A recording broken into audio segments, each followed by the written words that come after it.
Hi there. Okay, right, so today I wanted to talk with you a little bit about my morning routine to help with chronic fatigue, fibromyalgia, low energy, tiredness.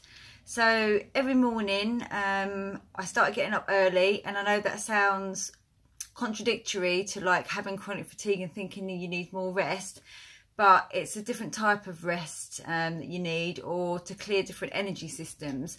So I have a little morning routine which takes probably just under an hour, and you can build up to that, which really helps to set me up for the day. Like sometimes I can wake up and feel so like not very well, loads of chronic fatigue symptoms, and then I do my morning routine and I feel 100% better and I can go to work. So I wanted to share with you what my morning routine is, and it's no big secret, it's nothing groundbreaking, but you'll probably find that even doing one of these things will really help you set you up for the day. Okay, so first of all, get up and drink water, and you might want to put lemon in it. You might want to put ginger in it, because that's all very cleansing for your body. And I try to drink about a pint of water because obviously you've been sleeping a lot, so you want to rehydrate your body. I tend to take vitamins.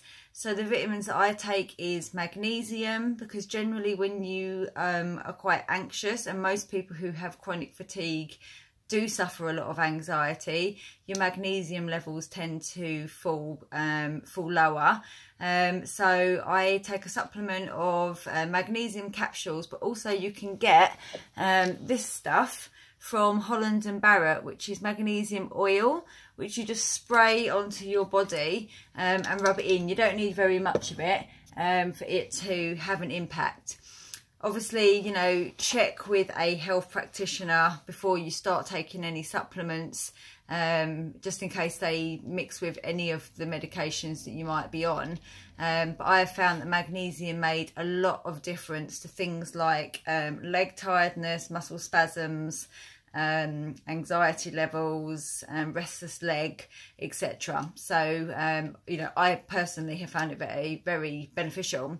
I also take things like a probiotic tablet, a vitamin C powder, and I think that's it. Yeah, that's generally what I take in the morning, just to refresh my body.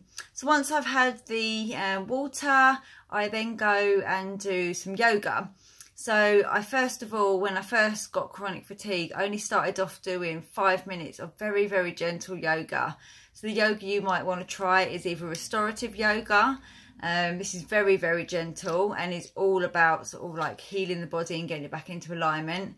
Hatha yoga, that's again much more calmer. And so you just want to do 5 minutes, 10 minutes, whatever you can manage without having any negative effects on your body. So if you're thinking, oh, I don't know the first thing about yoga, YouTube will become your best friend. You know, you can sign up YouTube, it's all free. There's lots and lots of people on YouTube offering free classes. If you were just to type into YouTube 10-minute gentle yoga, you're going to come up with tons of different videos. So I just go onto YouTube every morning, pick someone that I like to do a video, or I might think, oh, my hips feel a bit tight today, so I'll do a 10-minute yoga for hips, or maybe I'll do 10-minute yoga for energy, 10-minute for relaxation. If I'm really feeling low and feeling like I haven't got a lot of energy, I will tend to just do a very gentle yoga routine. And then when I've got a bit more energy, then maybe I'll do 20 minutes and just do a little bit more of a stronger routine. Okay, so that's the yoga. The next thing I do is do some EFT, which is emotional freedom technique. If you don't know what that is, or you've never heard of it before, I have got another video which explains it a little bit more. And again, there's tons of YouTube videos on emotional freedom technique. One guy I really like, and he's the person who really got me into EFT and sort of inspired me to go and do the training to become an EFT practitioner, is a guy called Brad Yates. He is quite American, but you know, he touches on subjects which really have been helpful in my recovery. And with EFT, again, I do talk about this more in other videos, but I'll just quickly recap. EFT, you can tap on the symptoms to start with. If you're new to EFT, so if you're feeling tired, you can do a tapping routine on feeling tired. But the more you get into EFT, you'll want to start to cut through the layers of more the emotions of what's underneath all the tiredness. And generally, people who suffer from these kinds of illnesses generally will find that self-esteem, self-worth, feeling lovable and likeable, etc., all come into it, and will be somewhere at one of the root causes. So again, there's loads of videos that are out there again on YouTube. And if you have some spare cash, then I would suggest trying to find a EFT practitioner who, you know, maybe one has experience dealing with someone with chronic illness, or just someone you have a good rapport with that you can open up to about these kind of issues. Okay, and again with the EFT, literally 5-10 minutes of tapping in the morning is all I do, and again that can just get you off to a good start. And then I tend to do sort of 5 or 10 minutes of deep breathing, and the breathing could range from things like alternate nostril breathing. It could be again just sitting there and, you know, deep breaths, counting breaths in and out.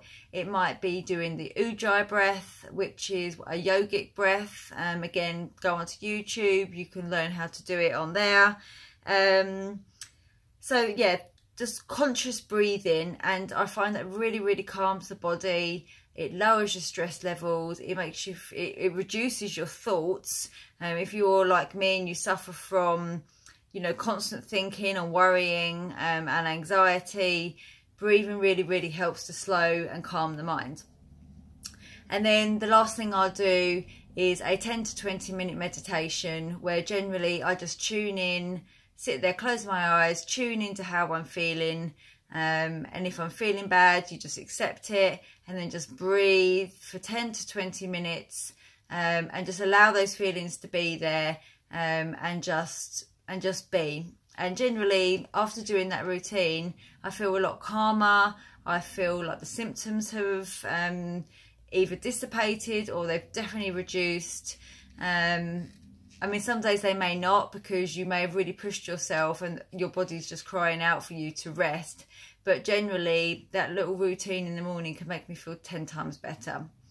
So that's my tips for a chronic fatigue, fibromyalgia morning routine to help energize you, to help you make you feel better, help you if you are working, help you get to work and get through the day.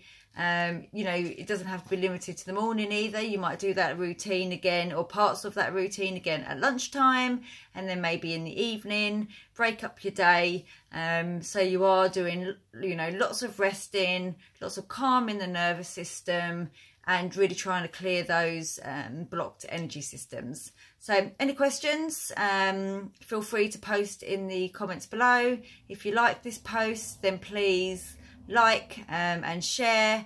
You know, my main aim is to try and help anyone who has chronic fatigue and these kind of symptoms, because I know how awful and how bad it can feel. So even if I can help one person by sharing some of the stuff that's worked for me, then it's worth me doing. Okay, good luck, and let me know.